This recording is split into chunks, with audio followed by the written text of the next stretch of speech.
하나님 말씀 마태복음 5장 1절로 12절까지 보겠습니다. 마태복음 5장 1절부터 12절까지 다 같이 한 목소리로 읽도록 하겠습니다. 예수께서 시작. 예수께서 무리를 보시고 산에 올라가 앉으시니 제자들이 나아온지라. 입을 열어 가르쳐 이르시되 심령이 가난한 자는 복이 있나니 천국이 그들의 것이며 애통하는 자는 복이 있나니 그들이 위로를 받을 것이며 온유한 자는 복이 있나니 그들이 땅을 기업으로 받을 것이며 의에 줄이고 목마른 자는 복이 있나니 그들이 배부를 것이며 긍휼히 여기는 자는 복이 있나니 그들이 긍휼히 여김을 받을 것이며 마음이 청결한 자는 복이 있나니 그들이 하나님을 볼 것이며 화평하게 하는 자는 복이 있나니 그들이 하나님의 아들이라 일컬음을 받을 것이며 의를 위하여 박해를 받은 자는 복이 있나니 천국이 그들의 것임이라. 나로 말미암아 너희를 욕하고 박해하고 거짓으로 너희를 거슬러 모든 악한 말을 할 때에는 너희에게 복이 있나니 기뻐하고 즐거워하라. 하늘에서 너희의 상이 금이라. 너희 전에 있던 선지자들도 이같이 박해하였느니라. 아멘. 마태복음 5장은 예수님의 가르침입니다. 자, 1절에 그렇게 시작하죠. 예수께서 무리를 보시고 산에 올라가 앉으시니 제자들이 나아온지라. 예수님은 하여튼 사람만 모이면, 제자들만 모이면 입을 열어서 가르치셨어요. 하나님의 말씀을 가르치셨습니다. 하나님이 어떤 분인지 가르치셨어요. 자, 예수님의 가르침을 여러분 지금도 예수님의 가르침을 우리가 잘 알기 위해서는 성경 전체를 잘 알아야 돼요. 성경 말씀 전체를 잘 알아야 합니다. 왜냐하면 요한복음 1장에 보시면 예수님이 말씀이세요. 예수님 자체가 말씀이시기 때문에 우리가 예수님의 가르침을 잘 알기 위해서는 성경 전체를 잘 알아야 돼요. 여러분 하나님의 말씀 전체를 읽고 묵상하고 성경 66권 전체를 사랑하시는 여러분 되시기 바랍니다. 레위기도 사랑하시기 바랍니다. 내가 모르겠다고, 이 말씀 잘 모르겠다고, 나하고 상관이 없는 것 같다고 해서 여러분 버릴 수 있는 성경은 단 한 구절도 없어요. 66권 전체는 지금도 살아있는 하나님의 말씀입니다. 할렐루야. 예수님의 가르침은, 특별히 예수님의 가르침은 계시의 깊이가 가장 깊겠죠. 그래서 성경 전체를 여러분들이 관통하지 않으면 여러분 마태복음이 쉽습니까? 복음서들이 쉽습니까? 절대 쉽지 않아요. 그 계시의 깊이가 파도 나와요. 그 정도로 깊습니다. 여러분 성경 전체를 관통하고 있는 것이 예수님의 가르침이기 때문에 그래요. 예수님의 가르침은 성경 말씀을 여러분들이 아는 정도 그 범위 안에서만 해석할 수 있어요. 여러분 말씀에 대한 갈급함과 갈망을 가지고 성경 66권을 사랑하시는 여러분 되시기 바랍니다. 하나님을 사랑함으로 성령님께 하나님 말씀 열어달라고, 가르쳐달라고 기도하실 때 하나님께서 말씀을 열어주실 것입니다. 자, 오늘 본론으로 좀 들어가겠습니다. 자, 마태복음 5장 3절부터 심령이 가난한 자는 이렇게 시작하죠. 3절부터 보통 10절까지의 내용을 가리켜서 뭐라고 말합니까? 팔복이라고 말합니다. 팔복. 8개 복이다. 다른 해석이 있습니까? 팔복 그러면 8개 복 그런 뜻이죠. 8개 복. 아마도 이 이름을 붙인 이유가 심령이 가난한 자는 복이 있나니, 그 다음에 애통하는 자는 복이 있나니, 온유한 자는 복이 있나니. 그래서 아마 이 8개이기 때문에 8개 복이라고 그래서 아마 팔복이라는 이름을 붙인 것 같아요. 그래서 팔복 교회도 있어요. 심지어. 그렇죠?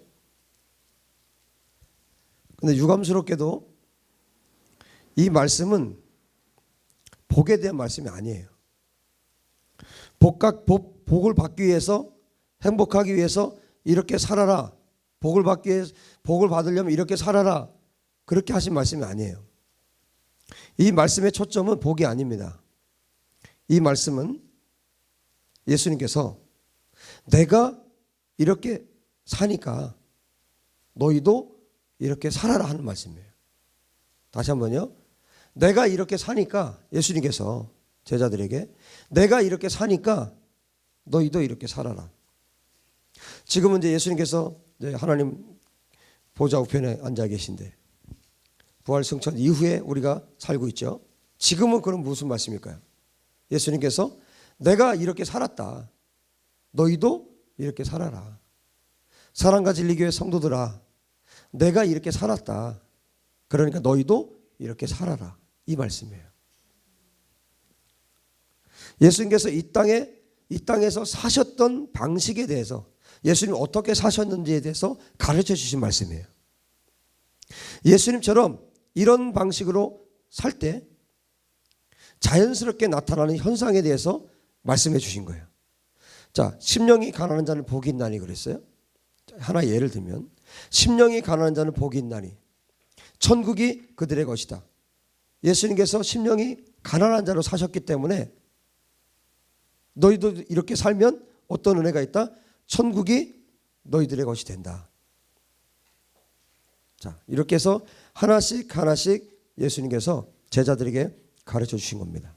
그리고 이 말씀이 도대체 어떤 말씀인지 여러분 하나씩 오늘 시간이 허락되는 데까지 보도록 하겠습니다. 제일 먼저 3절에 심령이 가난한 자는 복이 있나니 천국이 그들의 것이며 그랬습니다. 헬라어 직역 성경에는 이렇게 번역하고 있어요. 영적으로 가난한 자들은 행복하니, 영적으로 가난한 자들은 행복하니 참으로 천국이 그들의 것이다. 자, 영적으로 가난하다는 게 뭡니까? 여기 심령이 가난하다 그랬는데 영적으로 가난한 자라는 뜻이에요. 영적으로 가난한 자. 영적으로 가난하다는 게 뭘까요? 자, 그러기 위해서는 우선 가난이 뭔지를 좀 먼저 알아야 되겠죠. 가난. 먼저 가난에 대한 정확한 이해가 필요합니다. 여러분, 가난의 척도가 무엇입니까? 가난의 척도. 여러분, 가난하십니까? 부자이십니까? 척도가 뭐예요? 뭐 한국의 뭐 중산층 막 얘기하는데 중산층 척도가 뭡니까? 어떤 기준들이 있을 것 아니에요? 그렇죠? 자매님, 가난하십니까? 부하십니까? 대답하기 곤란하죠. 네.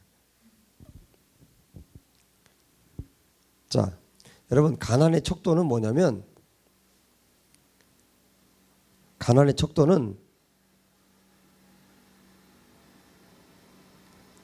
뭐인 것 같아요?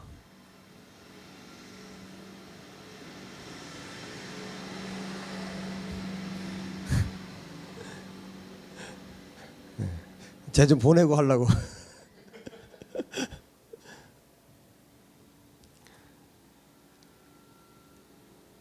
가난의 척도는 자기 자신이에요. 자기 자신이 가난의 척도예요. 여러분 생각해 보세요. 어떤 사람이 있어요. 어떤 한 사람이 있는데 이 사람은 하루에 한 끼밖에 먹을 수 없는 사람이에요. 그런데 그 사람은 하루에 한 끼 먹으면서도 자기를 가난하다고 생각하질 않아. 왜냐하면 하루에 한 끼도 못 먹는 사람도 있다는 걸 자기가 알고 있거든요. 그 사람 생각할 때 그 사람은 한 끼도 못 먹어 제대로. 뭐 한 3일에 한 끼 정도 먹을 정도야. 그럼 이 사람 뭐예요? 하루에 한 끼 먹지만 자기는 가난하다고 생각하질 않아요. 그럼 이 사람 뭐예요? 가난하지 않은 거예요. 척도가 뭐냐면 척도가 자기 자신이에요. 자기가 어떻게 생각하는가. 여러분 우리가 생각할 때 정말 빈민국이죠. 굉장히 가난한 나라. 여러분 행복지수 따져보니까 행복지수를 알아보니까 우리나라는 저 밑바닥이고요. 오히려 굉장히 못 사는 나라, 경제적으로 못 사는 나라, 그 나라들이요 행복지수가 제일 높아요. 그 사람들은 자기들이 가난하다고 생각하지 않는 거예요. 자, 그래서 이 가난에 대해서 내가 한 끼밖에 못 먹지만 그럼에도 불구하고 내가 가난하지 않다라고 생각하면 그 사람은 가난한 게 아니에요. 그 사람은 부유한 사람이죠. 자, 또 어떤 사람이 있는데 이 사람은 세계에서 10번째 재벌이에요. 10번째 재벌. 10번째 재벌인데 매일 생각하는 게 아침에 눈 뜰 때마다 생각하는 게 첫 번째 재벌을 보면서 자기는 너무 가난하다고 생각하는 거예요. 여러분 첫 번째 재벌하고 10번째 재벌은 차이가 많이 납니다. 돈 차이가. 이 사람은 늘 그래서 생각하는 게 저 첫 번째를 생각하면서 자기는 너무너무 가난하다고 생각하는 거예요. 그럼 이 사람은 뭐예요? 가난한 거예요. 돈이 그렇게 많아도 이 사람은 첫 번째 사람을 생각하면서 가난하다고 생각하는 거예요. 여러분 가난에 대해서 생각할 때 일정 금액 뭐 돈이 없을 때 가난하다고 말하는 게 아니에요. 가난의 척도는 항상 자기 자신입니다. 내가 가난한가 부한가 누가 정해요? 다른 사람들이 정하는 게 아니라 내가 정하는 거예요. 여러분 가난에 대해서 이해가 되시죠? 가난에 대해서 이렇게 정리를 하시고 그러면 이제 영적인 가난에 대해서 한번 말해 볼게요. 영적인 가난. 어떤 사람이 있습니다. 이 사람은 영적인 세계를 잘 몰라요. 자기가 알고 있는 거라고는 암송해 놓은 요한복음 3장 16절. 그 다음에 한 2개 정도 더 암송해서 한 3개 정도 성경 구절을 암송하고 있어요. 그런 사람이 나는 요한복음 외에도 요한복음 3장 16절 외에도 2개나 더 암송을 하고 있어. 자, 그렇게 자기를 생각하면 이 사람은 영적으로 어떤 사람이에요? 부유한 사람이에요. 자기 생각할 때 부유한 사람이에요. 반대로 어떤 사람이 있어요? 계시록을 쓸 정도의 사람이에요. 누군지 알겠죠? 계시록을 쓸 정도의 사람인데 그 세대에 영적으로 가장 많이 알고 있고 영적으로 가장 부유한 사람이에요. 그런 사람이 있다고 생각해 보세요. 그런데 그 사람이 생각하기를 자기가 아는 것은 모래알보다도 작은 부분밖에 자기가 알지 못한다. 다른 사람들이 생각할 때는 어마어마하죠. 계시록을 쓸 정도니까. 근데 자기가 생각할 때는 영적인 세계에 대해서 하나님에 대해서 아는 거라고는 정말 자기가 아는 거라고는 모래알밖에 안 된다. 요만큼밖에 안 된다. 영적인 세계는 너무나 큰데 자신은 너무나 작은 부분만 알고 있다. 그렇게 생각한다면 여러분 그 세대에 영적인 것을 최고로 가장 많이 아는 사람이라 할지라도 그 사람은 영적으로 가난한 사람이에요. 그래서 예수님께서 뭐라고 말씀하십니까? 가진 자에게 더 풍성이 주어진다고 말씀하셨고 천국은 침노하는 자들에게 침노당한다고 말씀하셨죠. 그래서 영적으로 가난한 자들은 행복한 자들입니다. 영적으로 가난한 자들이 행복한 자들이에요. 그들이 뭐라고 말합니까? 그들은 공통적으로 주님 저는 주님에 대해서 아는 것이 없어요. 주님 하나님 말씀을 이렇게 읽어도 주님에 대해서 내가 알지 못해요. 주님 더 가르쳐 주세요. 그 영적으로 가난한 자들은 그렇게 부르짖는 거예요. 여러분 모세가 그때 당시에 당대에 뭐 지금도 마찬가지지만 뭐 모세, 바울 누가 따라가겠습니까? 모세가 이스라엘 온 백성 중에서 하나님을 가장 잘 알았던 사람이에요. 하나님의 얼굴과 얼굴을 대면해서 알았던 사람이 모세입니다. 그런데도 모세는 자기를 영적으로 가난한 사람으로 여겼어요. 그래서 뭐라고 또 기도합니까? 그렇게 구름 기둥이 내려와서 회막에 들어갈 때 모세가 회막에 들어가면 구름 기둥이 내려왔잖아요. 하나님이 그렇게 사랑했던 모세잖아요. 그런데도 불구하고 모세는 뭐라고 그랬어요? 하나님 제발 하나님의 영광을 보여주세요 그랬어요. 영적으로 가난하다는 것은 그런 의미예요. 내가 알고 있는 것은 정말 아무것도 아니라는 거. 하나님, 나는 영적인 세계에 대해서 너무나 알지 못해요. 정말 너무나 하나님의 세계를 알고 싶고 예수님이 어떤 분인지 알고 싶고 하나님이 어떤 분인지 알고 싶은데 주님, 내가 아는 거라고는 다른 사람들이 볼 때는 아니에요. 정말 엄청난 사람이에요. 다른 사람들이 볼 때는. 그런데 이 사람은 어떻게 생각해? 그렇게 생각하지 않고 끊임없이 뭐예요? 하나님, 나는 가난한 자예요. 나는 영적으로 너무나 가난한 자예요. 하나님 제발 나에게 하나님의 영광을 보여주세요. 여러분, 모세가 자신을 영적으로 부유한 자라고 생각했다면요, 원하건대, 우리 성경에는 원하건대 그렇게 돼 있죠. 제발이란 뜻, 제발. 자기가 영적으로 부유한 자라고 생각했다면 모세는 제발이라는 말을 쓰지 않았을 거예요. 원컨대, 원하건대 제발 하나님의 영광을 보여주세요. 여러분, 내가 뭐 성경을 쓰는 사람이야. 모세가 내가 성경을 쓴 사람이야. 그렇게 우쭐거리고 하나님에 대해서 다 아는 것처럼 생각하고 그랬다면 그렇게 안 했죠. 가난한 자예요. 영적으로 가난한 자가 된 거예요. 하나님 앞에 절박함으로 나가는 겁니다. 절박함으로 하나님 제발 하나님의 영광을 나에게 보여주세요. 여러분, 부유한 자들은요 간절함이 없어요. 부자들은요 간절함이 없습니다. 가난한 자에게 간절함이 있는 것이에요. 여러분, 영적으로 가난한 자들 되십시오. 예수님은 그들이 행복한 자라고 말씀하십니다. 심령이 가난한 자는 복이 있다. 영적으로 가난한 자가 복이 있다. 천국이 그들의 것이다. 여러분, 자신을 영적으로 가난하다고 여기는 자들, 천국이 그들의 것입니다. 여러분, 모든 순간 내가 영적으로 가난한 자라는 것, 나는 하나님의 말씀을 너무나 모르는 자예요. 여러분, 어리석게도 나는 하나님의 말씀을 보지도 않으면서 나 모른다 그러면 안 돼요. 그건 바보이죠. 성경을 읽고 묵상하고 더 주님을 갈망하고 그럼에도 불구하고 뭐예요? 하나님, 나는 영적으로 가난해요 말할 수 있는 사람이에요. 할렐루야. 영적으로 가난한 자들이 행복한 사람들이다. 왜냐? 천국이 그들의 것입니다. 영적으로 가난하다고 여기는 그 사람들에게 천국이 주어지는 것입니다.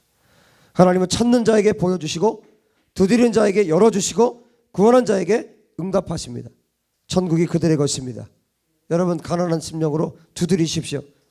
가난한 마음으로 찾으십시오. 가난한 마음으로 구하십시오.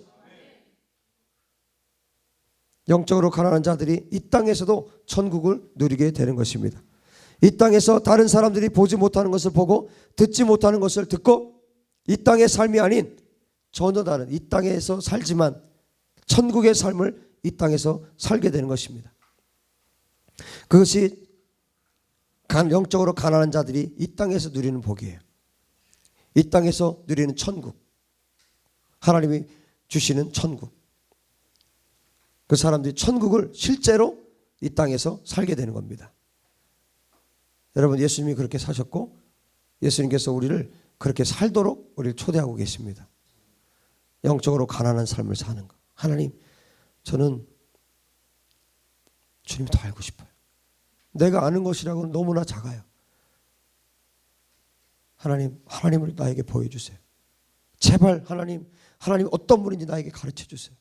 제발 하나님 이 말씀이 도대체 어떤 말씀인지 나에게 가르쳐 주세요. 밤이 맞도록 기도해도, 밤이 맞도록 그렇게 성경을 읽고 묵상을 해도 하나님, 저는 주님을 조금밖에 알지 못하겠어요.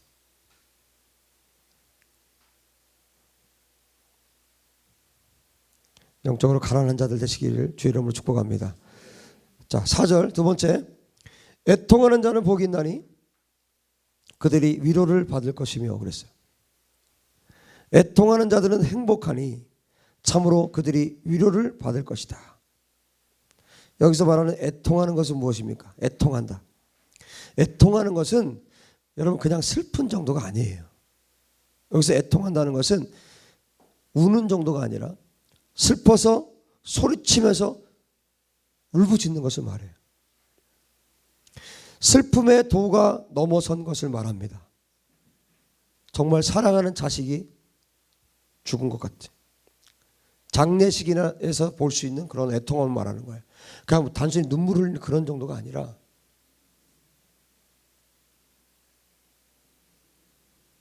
슬퍼서 소리치며 울부짖는 것. 아마 다른 사람들이 보면 저 사람 미쳤다고 생각할 정도. 미친 사람처럼 울부짖는 것을 말하는 거예요. 여기서 말하는 애통한다는 것은 사랑하는 사람이 죽었을 때 사람들이 애통해하죠. 애통은 가장 큰 고통이 찾아왔을 때, 견딜 수 없을 정도의 고통이 찾아왔을 때 할 수 있는 것이 이 애통한다는 뜻이에요. 예수님은 애통하신 분이셨습니다. 여러분, 사람들은 언제 어떤 때 애통해야 합니까?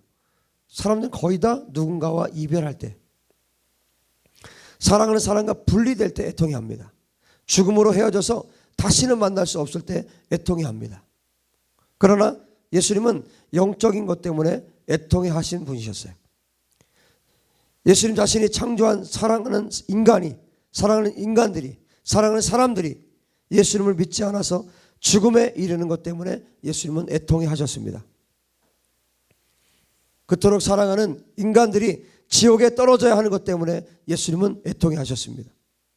예수님은 인간의 영적인 죽음을 보신 거예요. 인간들이 지옥을 향해 가는 모습을 보신 것입니다.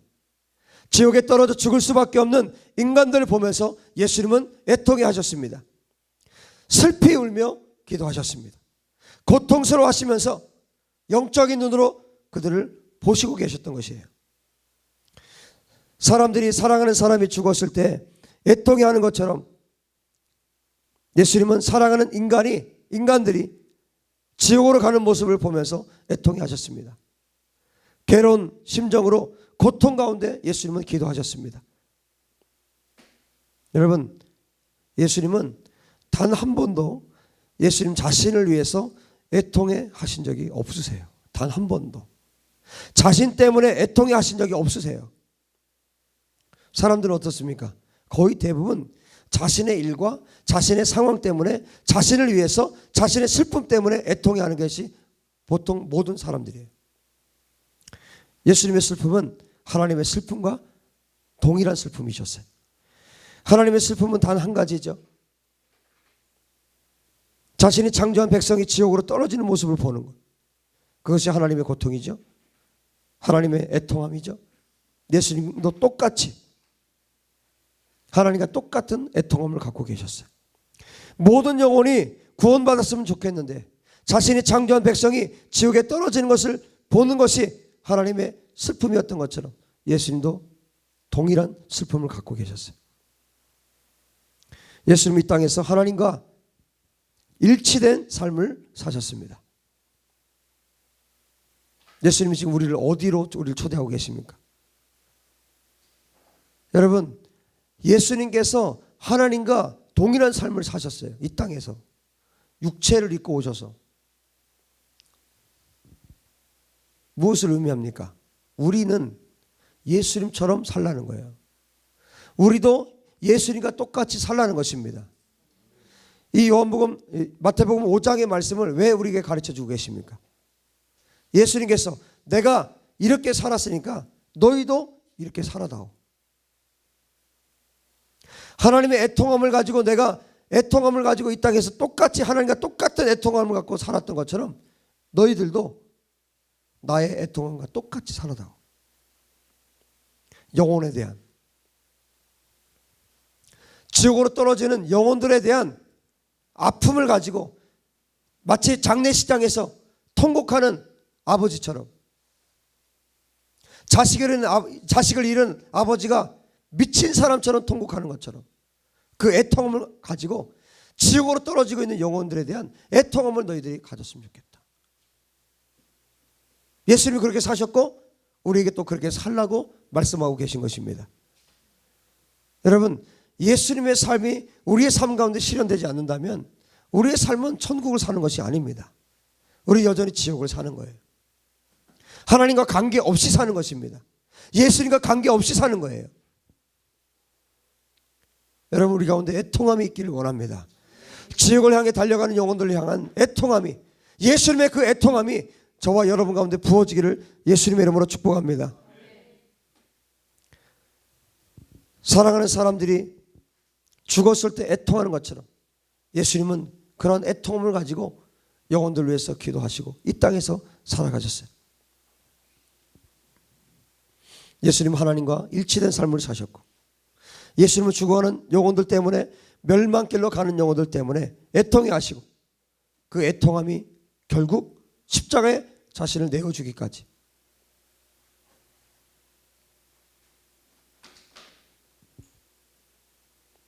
자신을 내어주시는 그 사랑으로 하나님과 일치된 삶을 우리에게 보여주셨습니다. 사람들은 사람이 죽었을 때 애통해해요. 그렇죠? 사람이 죽으면 애통해합니다. 그러나 사람이 죽었을 때는 애통해하는 것이 아니에요. 사람이 죽으면 천국과 지옥으로 갈라집니다. 죽는 순간 갈라져요. 천국과 지옥으로 갈라집니다. 천국 갈 자는 천국 가는 거고 지옥 갈 자는 지옥 가는 거예요. 죽음과 동시에. 여러분, 천국에 갔으면 장례식이 아니죠. 장례식이 아니라 천국 입성 잔치를 벌이고 기뻐해야 합니다. 그 사람이 거듭난 사람이라면, 거듭난 사람이 이 땅을 살다가 죽었다, 천국 입성 잔치를 하면 되는 거예요. 할렐루야. 여러분, 우리는 이 세상의 방식으로 사는 것이 아니에요. 세상이 살아가는 방식, 세상이 생각하는 방식으로 살아가는 사람들이 아닙니다. 거듭난 하나님의 백성들은 하나님의 말씀을 쫓아서 예수님이 사신 것처럼 우리도 똑같이 그렇게 살아가는 것입니다. 예수님과 똑같은 생각을 하고, 예수님처럼 말하고, 예수님처럼 행동하고, 예수님처럼 기도하고, 예수님께서 애통해 하셨으면 나도 애통해 하고, 예수님께서 정말 심령이 가난한 자처럼 사셨잖아요. 어떻게 해요? 1분 1초도 하나님과 헤어지기 싫어하셨잖아요. 그분이 하나님이시고 영원전부터 하나님과 함께 하셨던 분이 예수님이세요. 그런데 뭐예요? 1분 1초도 하나님과 헤어지는 거 싫어하셨어요. 겟세마네 동산에서 아버지 이 잔을 지나가게 하소서. 십자가에 달려 죽는 거 아파서 힘들어서 아니에요. 하나님과 헤어지는 거, 하나님과 죽음 때문에 하나님과 분리되는 거, 이것이 고통스러웠던 거예요. 여러분, 우리는 어떻습니까? 1분 1초가 아니라 하나님과 며칠을 떨어져 있어도 아무렇지도 않잖아요. 몇 시간을 떨어져 있어도 아무렇지도 않죠. 천국을 살 수가 없는 거예요. 그래서 지옥을 사는 겁니다. 그래서 예수 믿고도 지옥 사는 거예요. 예수님, 우리가 천국 살기 원하십니다. 천국 살기 원하시기 때문에 이 말씀 우리에게 주신 거예요. 너희들도 이렇게 살아라. 그럼 너희들도 나처럼 천국 살 수 있다. 이 땅에 사는 동안도 너희들이 천국 살 수 있다. 너희들 왜 지옥 사냐? 너희들도 나처럼 천국을 살아라. 정말 하나님을 향한 갈급함이 1분 1초도 떨어지기 싫었던 분이 예수님이시고, 영적으로 가난한 자, 또 예수님은 애통하는 자. 예수님처럼 살 때, 여러분, 예수님처럼 살 때만 이 땅에서 천국 살 수 있어요. 그분이 천국이시고, 그분이 하나님의 통치와 다스림을 이 땅에 가져오신 분이기 때문에, 그분이 하늘에서 오신 분이에요. 천국에서 오신 분은 예수님밖에 없잖아요. 예수님만이 우리를 또한 천국으로 인도해 가실 수 있는 분이시고, 예수님만이 길이고 진리고 생명이시기 때문에, 여러분, 예수님처럼 살지 않으면 지옥 사는 거예요. 맨날 왔다 갔다 하십니까? 어떤 날은 천국이었다, 어떤 날은 지옥이었다. 천국 갔다 지옥 갔다, 천국 갔다 지옥 갔다. 그렇게들 많이 살잖아요. 여러분, 도살장에 끌려가는, 도살당하는 양처럼 하루하루를 산다 할지라도 예수님처럼 살면 천국인 줄 믿습니다. 여러분, 예수님처럼 사십시다. 예수님처럼 천국 사십시다. 거듭나서 죽었으면 뭐예요? 천국 간 거예요. 가장 좋은 곳, 가장 행복한 곳으로 집을 옮겼는데 여러분 왜 슬퍼합니까? 지옥에 간 경우에는 그럼 어떻습니까? 그러면 이 사람이 거듭나서 죽어서 천국 가서 확실해. 그러면 뭐야? 기뻐해야 되겠죠. 그 다음에 지옥에 간 사람, 지옥에 간 경우 어떻게 합니까? 지옥에 간 경우에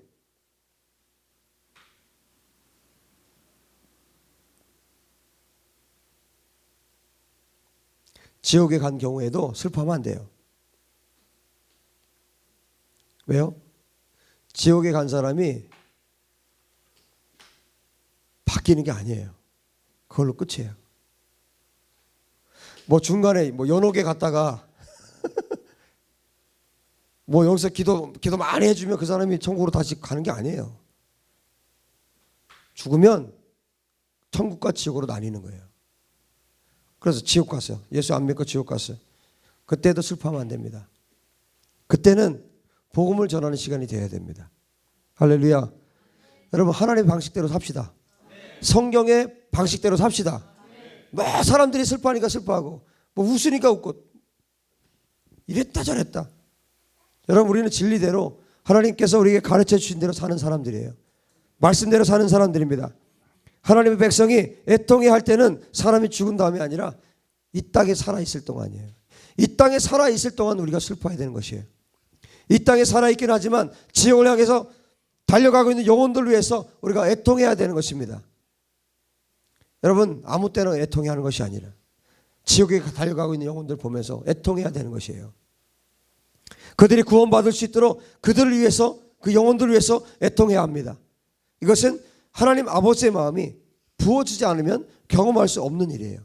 여러분, 애통해하고 싶다고 애통할 수 있습니까? 안 돼요.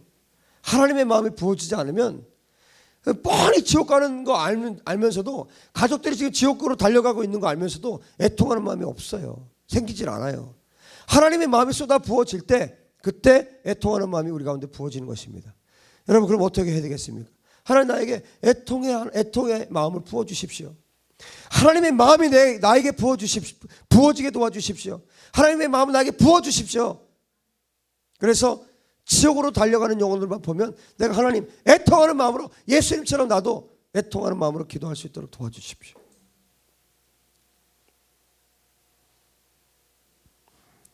예수님은 이 땅에 살아있지만 지옥 갈 영혼들을 위해서 애통해 하셨습니다. 모든 민족이 구원받을 수 있도록 애통해 하시면서 예수님을 기도하셨습니다. 오늘 말씀에서 말하고 있는 애통하는 자는 바로 이런 자들이에요. 자신의 감정에 빠져서 우는 자들이 아닙니다. 여러분, 감정에 빠져서 우는 건요, 드라마 보면서도 울잖아요. 영화 보면서도 울잖아요. 그게 사실입니까? 사실도 아니고 나하고 전혀 관계없는 일이에요. 그런데도 울고 앉았어요. 그런데 영혼을 향해서, 죽어가는 영혼들을 위해서는 흘릴 눈물이 없다면 하나님께서 그 사람 어떻게 보시겠냐고요. 자신의 감정에 빠져서 애통하는 자들을 말하는 것이 아니에요. 자신이 아닌, 어쩌면 자신과 전혀 상관이 없는 영혼들을 위해서 애통하는 자, 예수님 말씀하시는 애통하는 자는 바로 그들을 말하는 것입니다.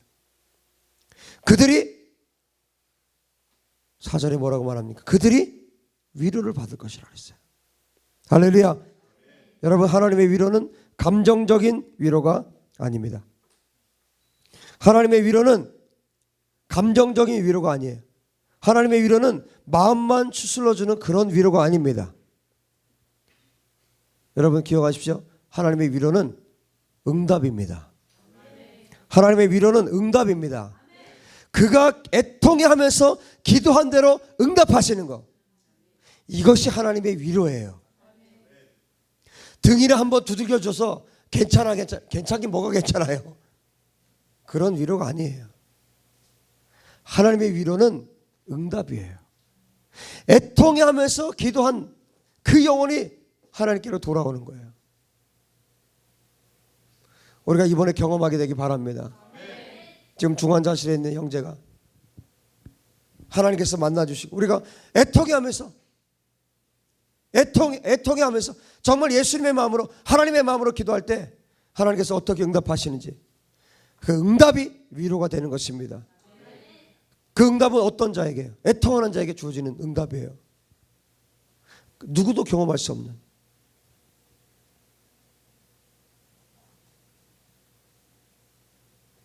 하나님의 위로는 응답입니다. 그가 애통해하며 기도한 대로 응답하시는 것, 눈으로 보여주시는 것, 영혼들이 하나님 앞으로 돌아오는 것을 직접 보여주시는 응답으로 역사하십니다. 그것이 하나님의 위로인 것입니다. 마음만 추스르는 감정적인 위로는 하나님이 주시는 위로가 아니에요. 그런 위로는 인간적인 위로입니다. 하나님의 위로는 실질적인 위로입니다. 할렐루야. 실제적으로 보여주시는 위로입니다. 애통해하면서 기도한 그대로, 애통해하면서 기도했던 그 내용 그대로 하나님께서 역사하시는 거예요. 할렐루야. 할렐루야. 하나님의 응답이 위로입니다. 그리고 천국의 상급이 위로입니다. 실질적인 보상이 하나님이 주시는 위로예요. 말로만 하는 위로가 아니라 그가 영혼들을 위해서 애통해하면서 기도한 것이 그대로 천국의 상급으로 실질적으로 위로해 주시는 것. 하나님은 그런 분이십니다. 실제적으로 역사하시고 실제적으로 우리의 눈앞에 볼 수 있도록 역사하시는 분이 하나님이십니다. 시편 22장 27절의 말씀해요. 땅의 모든 끝이 여호와를 기억하고 돌아오며 모든 나라의 모든 족속이 주의 앞에 예배하리니. 성경의 수많은 인물들이 이와 비슷한 환상들을 보았어요. 여러분, 하나님께서 땅의 모든 끝이 여호와를 기억하고 돌아오고 모든 나라의 모든 족속이 하나님 앞에 예배하고 경배하는 것, 이 환상들을 왜 보여주셨을까? 하나님께서 이 환상들을 성경 저자들에게 왜 보여주셨겠습니까? 그들이 영혼들을 위해, 지옥 갈 영혼들을 위해서 애통해야 하는 자들이었기 때문에. 여러분, 하나님께서 보여주시는 천상의 천국의 환상들을 보고 싶습니까? 보고 싶습니까? 애통해 하는 자들이 되십시오. 하나님 앞에 애통해하면서 기도하는 자들에게 하나님께서 이 환상들을 다 보여주셨어요. 열방이 하나님께로 돌아오는 것, 열방의 수많은 영혼들이 하나님 앞에 경배하고 예배하는 것을, 천상에서 일어난 일들을 하나님께서 보여주셨어요. 예수님처럼 영혼들을 향한 애통해하는 마음이 있는 사람들이었기 때문에 성경 인물들에게 하나님께서 그들을 위로하시기 위해서 이 환상들을 보여주셨던 것입니다. 하나님께서 사도 요한에게, 요한아, 내가 애통해하면서 기도하는 것을 내가 알고 있다. 내가 기도하는 영혼들이 결국은 이렇게 될 것이다. 사도 요한이 애통해하는 자였기 때문에 요한계시록의 그 천상의 예배를 사도 요한에게 보여주신 거예요. 그게 위로입니다. 하나님의 위로는 이렇게 차원이 다른 것이에요. 여러분, 영혼들을 위해서 애통하는 자들에게 이 환상을 왜 보여주시겠습니까? 영혼들을, 지옥 갈 영혼들을 위해서 기도하지 않는 자에게 이 영광스러움을 보여줄 이유가 없죠.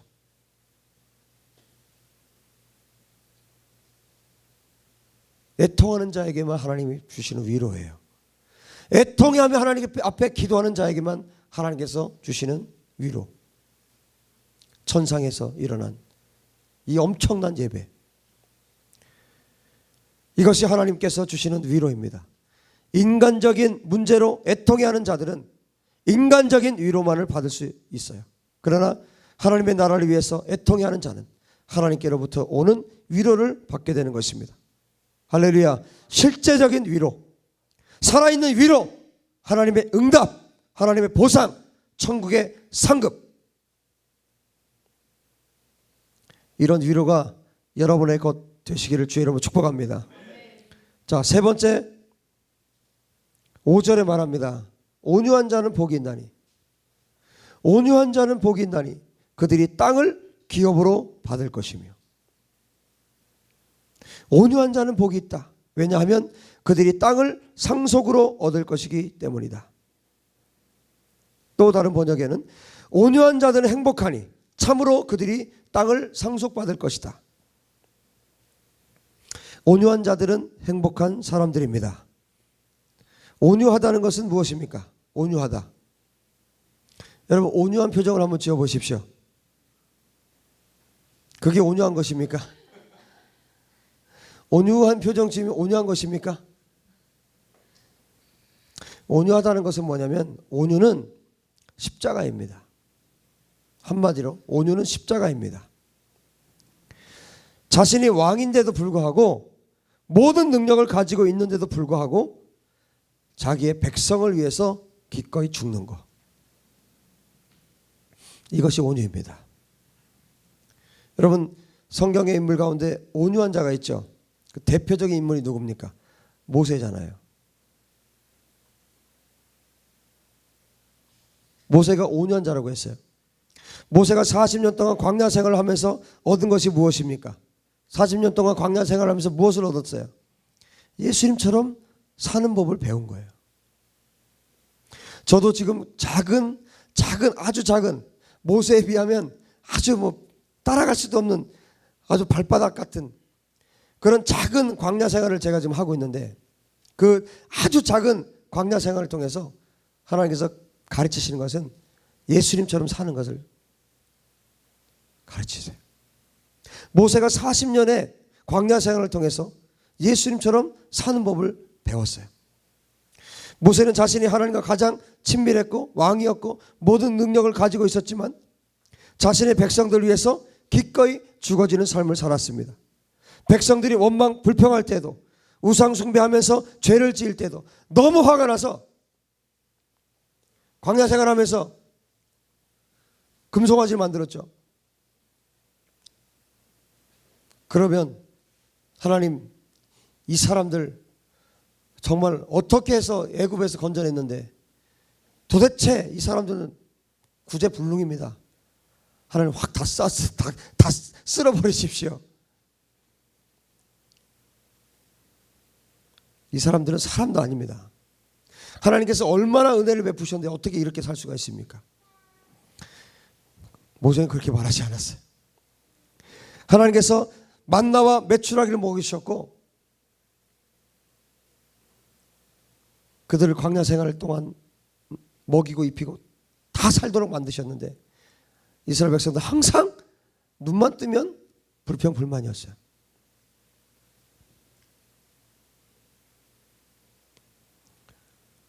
모세가 하나님과 함께 시간을 보내면서 말씀을 받고 있었죠. 그때도 우상 숭배를 했고, 심지어 그래도 믿었던 형 아론마저도 배신했어요. 그때 모세는, 야, 너희들은 진짜 사람도 아니다. 짐승도 이렇게 안 한다. 강아지도 이렇게는 안 한다. 인간도 아니다. 여러분, 그렇게 말할 수 있지 않을까요? 모세가 그렇게 말해도 아무도 할 말 없었을 거예요. 그런데 모세는 백성들을 원망하고 불평하고 욕하는 대신에 하나님 아버지의 마음으로 무지하고 눈이 먼 자신의 백성들을 위해서 대신해서 회개했습니다. 모세는 그 배역한 자들을 용서해달라고 40일을 금식하면서 그들이 해야 될 회개를 대신해서 모세가 회개했습니다. 이것이 뭐라고요? 온유라고요. 예수님은 어떠셨습니까? 인간의 모든 죄를 다 짊어지셨습니다. 인간의 죄를 자신의 죄로 다 끌어안으셨습니다. 예수님께서는 마지막까지도 자신을 배신한 인간들을 위해서 기도하셨어요. 아버지여, 저들을 용서해 주십시오. 저들이 하는 일을 알지 못합니다. 여러분, 온유는 십자가라고 그랬죠? 온유는 예수님처럼 되는 것입니다. 온유는 예수님처럼 사는 것입니다. 예수님께서 말씀하셨어요. 나는 온유하고 겸손하다 그러셨어요. 온유는 단순히 화가 날 때, 여러분 내가 막 분노가 치밀어서 내가 막 화가 날 때 화를 참는 거, 그게 온유가 아니에요. 온유는 자신의 잘못이 아닌데 다른 사람들의 죄를 보면서 하나님 아버지의 마음으로 그들의 죄를 끌어안고 대신해서 회개하는 것입니다. 단순히 화가 날 때 내가 참는 게 온유가 아니라 성경에서 말하는, 예수님께서 말씀하고 있는 온유는 내 죄가 아니에요. 저 사람하고 나하고는 전혀 관계가 없는 사람이에요. 근데 어떤 사람의 죄를 발견했을 때, 봤을 때 내 죄를 끌어안고 그 사람을 대신해서 회개하는 거예요. 그게 뭐라고요? 온유라고요. 온유. 그래서 온유를 십자가라고 말한 거고, 그래서 온유를 예수님처럼 되는 것이라고 말한 겁니다. 예수님 그렇게 사셨잖아요. 최고로 온유하신 분이잖아요. 예수님 온유 그 자체이셨잖아요. 예수님께서 십자가에서 모든 인류의 죄를 짊어지시고 죽어지심으로 모든 인류를 정결케 하셨듯이 다른 사람의 죄가 보일 때 예수님처럼 동일하게 하는 거예요.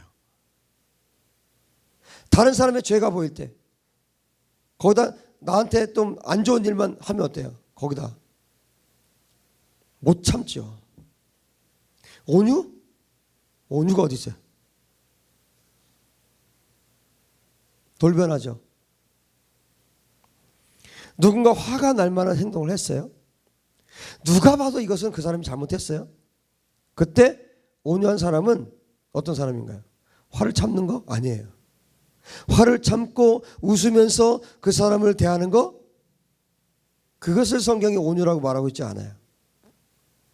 온유한 사람은 화를 내는 그 사람을 대신해서, 잘못한 그 사람을 대신해서 그 죄를 끌어안고 내 죄로 여기고 회개하는 사람이에요.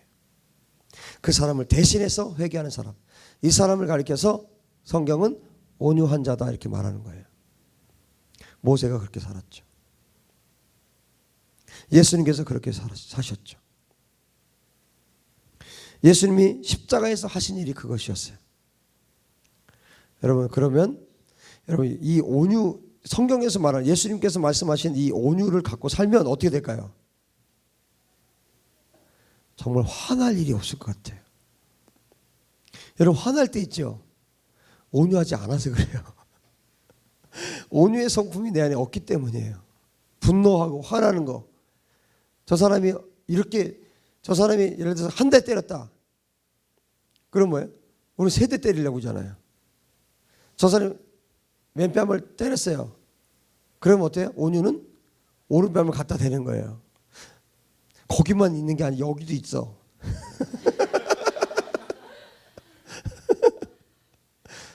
좀 작아. 등짝도 있어. 여러분 그렇게 살면 화날 일이 없을 것 같아요. 그죠? 화낼 일이 뭐가 있겠어요? 왼뺨 맞으면 오른뺨 돌려야 될 준비가 돼 있다면 여러분 어떻게 싸움이 되겠습니까? 그 사람하고. 거기다 한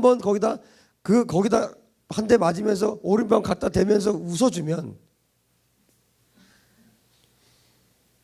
야, 얘가 미쳤거나 정말 예수님 믿는 자이거나, 그죠?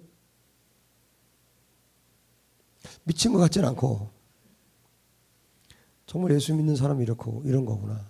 거듭난 자는 이런 거구나. 예수님 따라가는 사람이 이런 거구나. 온유한 자들 되시길 축복합니다. 예수님처럼.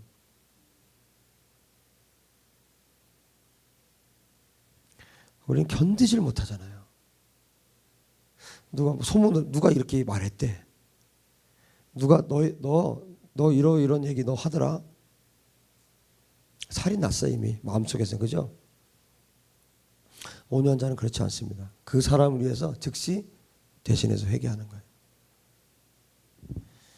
여러분 삶으로 예배할 수 있게 되길 바랍니다. 이 말씀을 삶으로 살아내십시오. 그때 우리 예배가 완성되는 것이에요. 말씀이 그때 완성되는 것입니다. 말씀은 완벽하지만 우리 삶으로 살아낼 때 하나님께서 영광을 받으시는 것이에요. 너 때문에 내가 행복하다. 데이빗, 너 때문에 내가 행복하다. 누구누구야, 너 때문에 내가 행복하다. 여러분, 주님의 음성 들을 수 있게 되기 바랍니다. 주님께 칭찬 듣는 여러분 되시기 바랍니다. 화가 날 일이 없죠. 그 사람을, 그 상대편, 나를 욕하고 핍박하고 박해하는 자를 어떻게 해요? 긍휼히 여기게 될 뿐이에요. 예수님 그러시잖아요. 저들이 알지 못합니다. 알지 못하기 때문에 그러는 거거든요. 좀 아는 여러분들이 온유하게 사십시오. 할렐루야. 아는 사람이 그렇게 살아야지. 모르는 사람은 어떻게 할 거예요? 여러분, 집에서도 마찬가지예요. 집에서 예수 모르는 가족들이 있잖아요. 하나님은요, 누구에게 책임을 물으세요? 그 사람한테 책임 안 물어요. 예수님 모르는 자들에게 책임 안 묻습니다. 하나님 철저하게 예수님 믿은 자, 거듭난 자들에게 책임 물으시는 거예요. 여러분에게 하나님께서 책임 물으시는 거예요. 여러분, 아는 자답게, 가진 자답게 사십시다. 예수님 가진 자답게 사십시다. 여러분, 온유의 지경을 넓히십시오. 개인에 대해서 온유한 사람, 개인의 죄에 대해서 내 죄로 끌어안고 회개하여 그 사람을 정결케 해줄 수 있는 사람이, 어떤 한 사람에 대해서 내가 그 연약함을 끌어안고 내 것으로 끌어안고 기도해 줄 수 있는 사람이 그 다음에 어디로 가는 거예요? 그 사람이 공동체를 위해서 기도할 수 있어요. 공동체의 죄를 내 죄로 끌어안고 기도할 수 있는 사람이 나라, 도시, 나라를 위해서 기도할 수 있어요. 한 도시, 한 나라, 대한민국의 고통을 내 고통으로 끌어안고, 대한민국의 죄를 내 죄로 끌어안고, 한국교회의 죄를 내 죄로 끌어안고 기도할 수 있는 사람이 그 다음에 열방을 위해서 기도할 수 있는 거예요. 여러분, 이 순서를 잘 보세요. 열방을 위해서 기도한다고 그 기도가 되는 게 아니에요. 내 옆에 있는 사람도 사랑하지 못하면서, 내 가족을 위해서 내가 눈물로 기도할 수 없으면서 공동체를 위해서 기도하는 건 불가능합니다. 공동체를 위해서 기도하지 않으면서 한국교회와 이 나라를 위해서 기도하는 건 불가능합니다. 여러분, 온유의 지경을 넓혀가시기를 예수님의 이름으로 축복합니다. 여러분, 예를 들어서 북한이 죄가 정말 가득해요. 북한의 죄를 보면서 가만히 있는 사람은요, 어떤 사람이에요? 이 사람은 온유한 사람 아니에요. TV를 보면서, 뉴스를 보면서도 그 고통스러운 장면을 보면서도 아무런 감정도 없고 아무런 느낌도 없다. 온유한 사람 아닙니다. 북한의 죄를 보며 가만히 있는 사람은 온유한 사람이 아니에요. 온유한 사람은 북한의 죄를 나의 죄로 끌어안고 대신해서 회개하는 사람입니다. 대신해서 회개함으로 그 땅을 정결케 하는 사람이에요. 여러분, 북한을 위해서 대신해서 회개하면 어떤 일이 벌어집니까? 북한 땅이 정결함을 입는 거예요. 믿습니까? 여러분, 그리스도인들에게는 이 능력을 하나님께서 주셨어요. 대신해서 회개함으로 그 땅을 정결케 하는 사람이에요. 여러분, 회개 없이 정결함을 입을 수 없어요. 회개하지 않으면 어떻게 됩니까? 하나님의 진노가 임하잖아요. 하나님 심판이 임하잖아요. 그러면 북한을 위해서 누군가는 대신해서 회개해야 되는데, 북한을 위해서 누군가는 대신해서 회개하지 않는다면 어떤 일이 벌어질까요? 심판이 임하는 거예요. 그 땅에. 그 땅을 어떻게 정결케 할 수 있습니까? 북한 땅을 어떻게 정결케 합니까? 여러분, 잘 기억하십시오. 내 가족 중에도 이 사람을 대신해서 회개할 자가 없죠? 그러면 심판이 임하는 거예요. 이걸 보세요. 그래서 온유한 자가 필요한 것입니다. 대신해서 내 죄를 끌어안고 기도할 수 있는 자가 필요한 거예요. 여러분의 가족들의 죄를 내 죄로 끌어안고 기도하는 여러분 되시기 바랍니다. 이 사람이 온유한 자예요. 이 사람이 예수님 닮은 자입니다. 이 사람이 예수님께서 찾으시는 사람이에요. 하나님은 저와 여러분이 그렇게 살기 원하시는 것입니다. 온유한 자가 되기 원하시는 것입니다. 다른 사람의 죄를 끌어안고 기도할 수 있는 사람. 그래서 대신해서 회개할 때 하나님께서 그 사람을, 그 지역을, 그 나라를 정결케 하시는 것입니다. 누군가 회개할 수 없을 때 그 땅을 위하여 대신하여 회개하고 정결케 할 사람이 필요합니다. 그렇지 않으면 그 땅은 더 심각한 일이 벌어지죠. 어떤 심각한 일이요? 사탄을 상속받는 땅이 되는 거예요. 북한을 위해, 예를 드는데 북한을 위해서 회개할 사람이 없다. 그 땅은 사탄을 상속받는 땅이 되는 거예요. 그러나 대신하여 회개하는 사람이 있을 때 그 사람을 통해서 그 땅이 정결케 되는 것입니다. 그 사람이 정결케 되는 것입니다. 하나님은 정결한 곳에 거하십니다. 온유한 자는 하나님께서 거하실 만한 곳으로 만들어 드릴 수 있어요. 대신해서 회개하기 때문에. 여러분의 가문에 하나님께서 방문하실 수 있는 가문이 되기 위해서, 그런 가정이 되기 위해서 여러분 온유한 자가 되시고, 여러분 가문을 위해서 대신해서 회개할 수 있는 여러분 되시기 바랍니다. 그가 기도한 땅은 하나님을 상속받을 수 있게 되는 것입니다. 온유한 자가 땅을 상속받는다고 하셨죠. 오늘 예수님께서 그러면 사람들은 뭐라고 말해요? 보이는 땅을 또 생각해요. 그럼 내가 북한 땅을 해서 내가 회개하고 그들의 죄를, 내 죄를 끌어안고 기도하면 하나님께서 부동산을 나에게 주시는 그런 축복이구나. 온유한 자는 복이 있나니 그들이 땅을 기업으로 받는다고 했기 때문에. 아니죠. 영적인 얘기를 하겠습니다. 바울이 아시아를 위해서 기도했어요. 아시아의 죄를 대신하여 회개하고 그 땅을 정결케 했습니다. 그렇죠? 로마를 축복했던 사람이잖아요. 아시아를 위해서. 여러분, 아시아를 축복한다, 열방을 축복한다, 이거 누가 할 수 있는 일이에요? 이것을 할 수 있는 것은 왕이 할 수 있는 거예요. 왕이 백성들의 죄를 깨끗하게 해줄 수 있습니다. 왕이 감옥에 있던 사람도요, 왕이 풀어주는 거예요. 왕만이 할 수 있어요. 왕이 백성들의 죄를 깨끗하게 해줄 수 있습니다. 백성이 왕의 죄를 깨끗하게 해줄 수 있어요? 왕만이 할 수 있는 거예요. 이것은 굉장히 중요한 이야기입니다. 그리스도인들이 예수님으로부터 받은 아주 큰 상속이 있어요. 자꾸 땅만 받으려고 하지 말고 예수님께서 우리에게 상속으로 주신 것이 있어요. 뭔지 아십니까?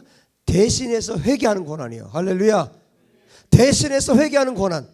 누군가를 대신해서 회개할 때 예수님께서 정결케 해주십니다. 정결케 하는 것은 누가 가진 권한이라고 그랬어요? 왕이 가진 권한이라고 그랬어요. 일개 백성이 왕을 정결케 할 수는 없어요. 백성들 위에 있는 자의 권한입니다. 정결케 하는 것은. 바울이 아시아를 대신해서 회개하고 하나님께서 바울의 회개를 통해서 아시아를 정결케 하셨습니다. 그래서 바울은 아시아 전체 위에 있는 자가 된 거예요. 여러분, 대신해서 회개하고 대신해서 기도한다는 것이 얼마나 강력하고 얼마나 위대한 건지 아시겠어요? 아시아 위에 바울이 있는 거예요. 할렐루야. 바울을 통해 아시아 전체가 정결함을 입었기 때문에 바울은 아시아의 모든 백성 위에 있는 자가 된 것입니다. 바울이 아시아의 왕이 된 것이에요. 아시아를 다스리는 자가 된 것입니다. 영으로 아시아를 다스리는 자. 하나님과 함께 아시아를 다스리는 영적인 세계를 움직이는 자가 된 것입니다. 누가? 바울이. 여러분 되십시오. 여러분 그렇게 되십시오. 여러분, 이게 영적인 세계에서 일어나는 일이에요. 누군가 대신해서 회개할 때, 어떤 지역, 어떤 도시, 어떤 나라를 위해서 정말 하나님 앞에 대신해서 회개할 때, 그들의 죄를, 내 죄를 끌어안고 회개할 때 그 사람들 위에 하나님께서 하나님과 함께 다스릴 수 있는 왕의 권세를 주시는 겁니다. 여러분, 축복의 권한이 누구에게 있습니까? 아브라함을 누가 축복했습니까? 멜기세덱이 축복했어요. 무슨 얘기입니까? 아브라함 위에 있다는 얘기예요. 멜기세덱이. 멜기세덱은 누굽니까? 어디서 와서 어디로 갔는지 몰라요. 정말 신기한 것은 신약에 와서 바울이 멜기세덱에 대해서 구약에 나타나는 것보다 훨씬 많이 얘기하죠. 자료도 없는데 하나님이 가르쳐 주신 거죠. 멜기세덱이 누굽니까? 예수님이에요. 그분이 예수님이에요. 그걸 어떻게 합니까? 아는 자들만 아는 거예요. 여러분, 멜기세덱이 아브라함 위에 있기 때문에 축복할 수 있었어요. 11절을 바치죠. 율법이 없을 때예요. 아는 자들은 아는 것이죠. 여러분, 축복의 권한은 다스리는 자에게 있는 것이에요. 실제적인 예를 들어서 대한민국의 왕이 있다 할지라도, 어떤 나라의 왕이 있다 할지라도 그 땅의 영적인 왕은 누가 되는 거예요? 지금 아시아 예를 들었는데 아시아의 영적인 왕이 누가 되는 겁니까? 바울이 되는 거예요. 이게 영적인 세계에서 일어난 일이에요. 아시아 땅을 상속으로 받은 것입니다. 아시아 땅 전체가 바울의 가슴에 들어왔기 때문에 여러분 왕은 어떻습니까? 오늘날 대통령도 마찬가지예요. 자기가 다스리는 나라에 어떤 땅도 버려서는 안 돼요. 그러면 버린다 그러면 뭐예요? 그 땅은 그 대통령이 다스릴 권한이 없어요. 자격이 없는 거죠. 자격이. 왕은 뭐예요? 자기가 통치하는 땅 전체가 가슴에 들어와야 그게 진짜 왕이에요. 어떤 지역은 무시하고 함부로 하고 어떤 지역은 부자이니까 잘해주고 그건 왕이 아니죠. 지금 뭡니까? 아시아 땅 전체가 바울의 가슴에 들어왔어요. 왕은 그 땅 전체를 가슴에 품어야 합니다. 언제 바울에게 아시아의 땅이 가슴에 들어왔겠습니까? 바울이 그들을 대신해서 회개할 때예요. 여러분, 대한민국을 위해서 기도한다는 것은 뭐냐면 대한민국이요 가슴으로 들어와야 돼요. 한국 교회사에 우리 믿음의 선배들은요 이 나라를 위해서 목숨을 걸고 기도했어요. 목숨을 걸고. 범죄가 이렇게 많지 않았어요. 목숨을 걸고 이 나라를 위해서 기도하는 자들이 있었기 때문이에요. 그 숫자가 소수였어도 몇 명 안 되는 사람들이 기도했어도요 범죄가 이렇게 많지 않았어요. 이 땅이 이렇게 더러워지지 않았어요. 여러분 가슴에 대한민국이 들어오게 되길 바랍니다. 그때 여러분들이 영적인 왕이 되는 거예요. 이 대한민국의 영적인 왕이 되는 것입니다. 이 나라를 위해서 대신해서 회개할 때 그들의 죄를 나의 죄로 여기고 대신하여 회개하고 그들의 구원을 위해서 기도할 때 바울의 가슴에 아시아가 들어왔던 것이죠. 십자가가 구원을 위해 있는 것처럼 온유한 자의 최종 사명은 영혼 구원입니다. 그들을 대신하여 회개하는 것은 땅을 상속받기 위해서입니다. 하나님의 땅으로 만들어서 그 땅을 상속받기 위해서입니다. 온유한 자가 땅을 상속으로 받을 때 위대한 땅을 상속받게 되는데 그것이 천국의 땅입니다. 할렐루야. 부동산일 거라고 생각했던 사람들은 다 무너지겠지만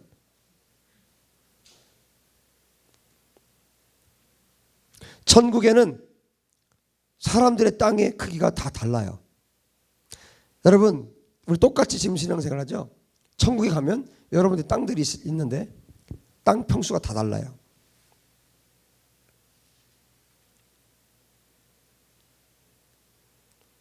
평수가 어느 정도 될 것 같습니까? 천국에서 받는 기쁨의 유업이 있습니다. 어떤 자의 집은 10억 평이고 어떤 자의 집은 5평입니다. 온유한 자가 땅을 기업으로 받는 것이에요. 여러분 이게 피부로 와 닿습니까? 피부로 닿아야 돼요. 온유한 자가 땅을 기업으로 받아요. 천국의 땅을. 천국의 집의 크기는 어디서 결정됩니까? 여기에서 결정됩니다. 이 땅에서 얼마나 많은 사람들을 구원하느냐, 얼마나 많은 사람들을 대신해서 회개하느냐. 복음 전파는 오직 예수님의 마음을 품은 자만이 할 수 있습니다. 하나님께서 말씀하시는 온유는 화를 참고 억지로 웃어 보이는, 여러분 예배 시간에 제가 웃으면서 기도합시다 그러면 억지로 이렇게 하면 웃어 보이잖아요. 이렇게. 이게 온유가 아니에요.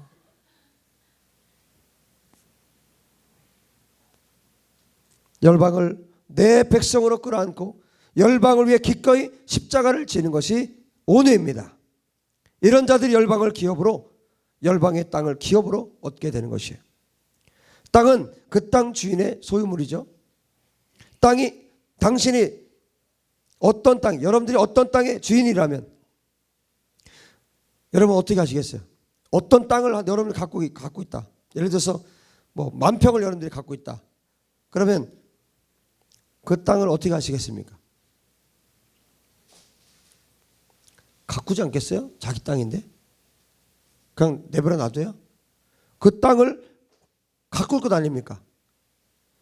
하나님께서는 여러분의 땅을 가꾸기를 원하십니다. 여러분, 지경을 넓히라고 그랬죠. 지경을 넓히십시오. 우리가 70억을 놓고 기도를 하고 있는데 우리의 지경이 70억이 되려면 여러분 얼마를 기도를 해야 되겠어요? 얼마를 대신해서 회개하고 얼마를 대신해서 그 죄들을 끌어안고 얼마를 우리가 기도해야 되겠습니까? 열방의 구원을 위해서 정말 이것이 그냥 구호만이 아니라 실제로 우리가 그렇게 산다면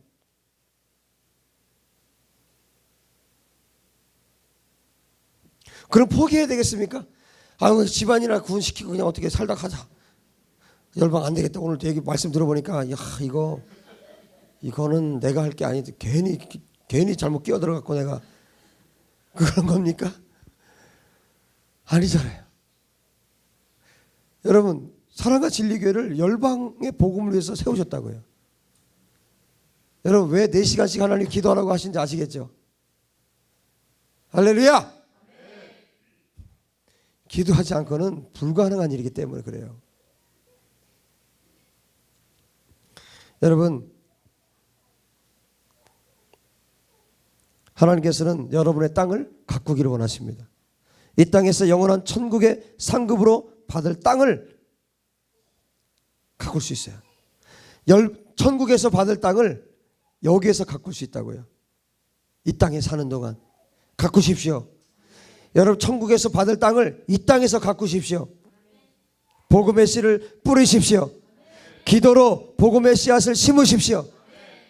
가정에, 가문에, 지역에, 대한민국 열방에 씨앗을 심읍시다. 많이 심읍시다. 왜? 이 땅에서 어떻게 하느냐에 따라서 천국에서 결정이 되니까. 얼마나 또 감사해요. 지금 이걸 알게 하시고 몰랐으면 뭐예요? 나중에 주님한테 어떤 목사님도 이런 얘기 한 적 없었어요. 나는 신앙생활 하는 동안 내가 신앙생활 50년 했잖아요. 어떤 목사님도 그런 얘기 안 해줬어요. 나 몰라요. 그럴 겁니까? 그때 소용없어요. 그죠? 그때는 이미 이 땅에서 결정된 것을 천국에서 사는 거기 때문에. 그럼 뭐예요? 우리가 이제 알았다면, 이제 이거 알았다면, 온유한 자가 땅을 기업을 받는다는 거 이거 알았다면 여러분 어떻게 해야 되겠어요? 기도해야 되겠죠. 대신해서 기도하고. 이거 뭐 누가 뭐 툭 찌르면 그냥 더 화를 내고 분노해가지고 뭐 어쩔 줄로 몰라 하고. 아직도 그렇게 사는 사람 없죠? 여러분, 온유한 자 되시기 바랍니다. 예수님 닮게 되기 바랍니다. 온유한 자는 행복합니다. 여러분, 이 땅에서 열방을 가꾸십시오. 그래서 천국에서 열방만한 땅을 기업으로 받게 되기를 주의 이름 축복합니다. 온유한 자가 천국의 땅을 상속받을 것이기 때문입니다. 여러분, 그냥 인간적으로라도 한번 생각을 해봐요. 내가 천국에서 얼마만한 땅을 내가 차지하고 사는 게 좋을지 이 땅에서 결정된다니까요. 할렐루야. 온유한 자는 복이 있나니 그들이 땅을 기업으로 받을 것이며. 자, 네 번째 5장 6절. 오전에 6절까지 하고 오후에 좀 더 하겠습니다. 자, 6절에 의에 줄이고 목마른 자는 복이 있나니 그들이 배부를 것이며 그랬어요. 의에 줄이고 목마른 자들은 행복하니 참으로 그들이 배부를 것이다. 의에 줄이고 목마른 자. 의가 뭡니까? 의. 저는 신학교에서 공부하면서요, 제일 어려웠던 단어가 이 의라는 단어예요. 한자는 옳을 의를 쓰거든요. 뭐 정의, 공의 이런 말도 쓰잖아요, 성경에서. 의에 줄이고 목마른 자. 도대체 의가 뭘까? 옳을 의. 뭘까 도대체 의가. 그래서 막 책도 찾아보고 주석도 찾아보고 했어요. 모르겠어요. 그분들이 쭉 얘기를 해놨는데 무슨 말인지 모르겠어요. 분명한 건 그분들도 모르는 것 같아요. 정말 모르겠어요. 정말 한번 이거 주석 같은 거 있으면 한번 집에 찾아보세요. 뭐라고 말을 하나. 의가 도대체 뭐예요? 의가 뭡니까? 참 답답해 죽겠네. 의가 뭐예요? 의가 뭐예요? 형제님.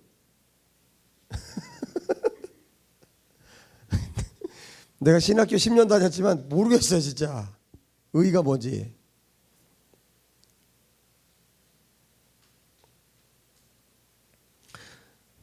주님이 가르쳐 주시더만요. 의 궁금했어요. 정말 제가 너무너무 궁금한 단어가 이 의.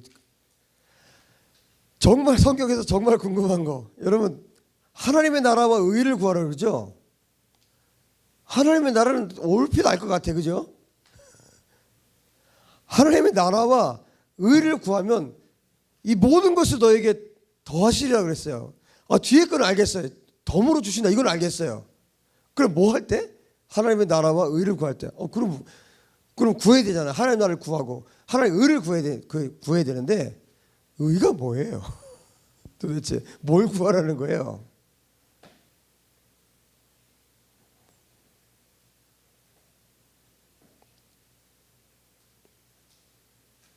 저 알면서 말 안 하는 거죠.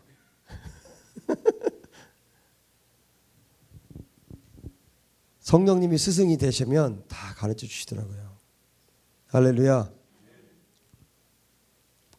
하나님의 의는 하나님의 옳은 성품이에요. 하나님의 하나님의 의는 하나님의 옳은 성품. 다른 말로 진리의 성품. 또 다른 말로 표현하면 말씀에 근거해서 선과 악을 심판하시는 성품. 이게 의예요. 하나님의 의. 그래서 쉽게 얘기하면 의는 진리의 성품이에요. 진리의 성품. 진리는 잘못된 것을 묵인하지 않아요. 누군가 그냥 넘어가 줄게, 그런 거 없어요. 진리는 그런 거 없습니다. 훈계하고 가르치고 심판합니다. 그것이 의예요. 의롭지 않은 사람은 잘못된 것을 보면서도, 진리에 위배되는 것을 보면서도 훈계하고 가르치고 심판하고 이걸 하질 않아요. 결국 의로운 사람은 어떤 사람입니까? 진리의 사람. 말씀대로 사는 사람이 의로운 사람이에요. 법 없이도 살 수 있는 사람 아니에요. 법대로 사는 사람이에요. 진리의 성품을 가지고 좌로나 우로나 치우치지 않는 것은 쉽지 않습니다. 이 단계까지 오르는 것이 참 어려워요. 의는 성품인 반면에 무엇입니까? 열매예요. 성품이고 열매이기 때문에 단순간에 뭔가 되는 게 아니에요. 열매라는 게 여러분 뭐 하나 딱 심으면 열매가 팍 쫙 펴가지고 열매가 나오는 게 아니잖아요. 그 시간이 필요하잖아요. 그죠? 뭐 비도 맞아야 되고 햇볕도 쬐야 되고 그 시간들이 필요하잖아요. 그게 열매거든요. 의로운 사람은 자신에 대해서, 자기 자신에 대해서 명확하게 볼 줄 아는 사람이에요. 거의 대부분요 자기를 못 봐요. 저 포함해서 거의 태반의 사람들이 자기를 못 봅니다. 그런데 진리의 사람, 의의 성품을 가진 사람, 하나님의 의를 가진 사람은 자신에 대해서 아주 명확하게 볼 줄 아는 사람이에요. 진리에 빗대어서 자신을 점검하고 스스로를 심판하고 자신 안에 진리에 위배되는 것들을 제거하는 사람입니다. 의로운 사람은 항상 자신을 성경에 빗대어서 심판해요. 누가 너 이거 잘못해서, 누가 뭐 다른 사람이 너 이거 잘못해서 이거 이렇게 살면 안 돼, 그렇게 말해주는 것이 아니라 스스로 하나님의 진리에 자기를 빗대어서 자기 스스로를 심판하는 거예요. 여러분, 우리 심판받는 거 되게 싫어하죠. 비판받는 거 싫어하죠. 그런데 뭐 스스로 그걸 하는 거예요. 남들이 하는 거 싫어하는데 내 스스로가 그걸 하는 거예요. 이거 쉽지 않습니다. 자신을 성경에 빗대어서 심판하는 것. 자신이 행한 어떤 행동에 대해서 성경에서 어떻게 말씀하신지를 보고 잘못된 것은 돌이키고 회개하고 잘한 것은 자신 안에 정립하는 사람. 이 사람이 누구라고요? 의로운 사람입니다. 의에 줄이고 목마른 자들은 행복하니 참으로 그들이 배부를 것이다. 기도합시다. 오후에 이어서 할 겁니다. 기도합시다.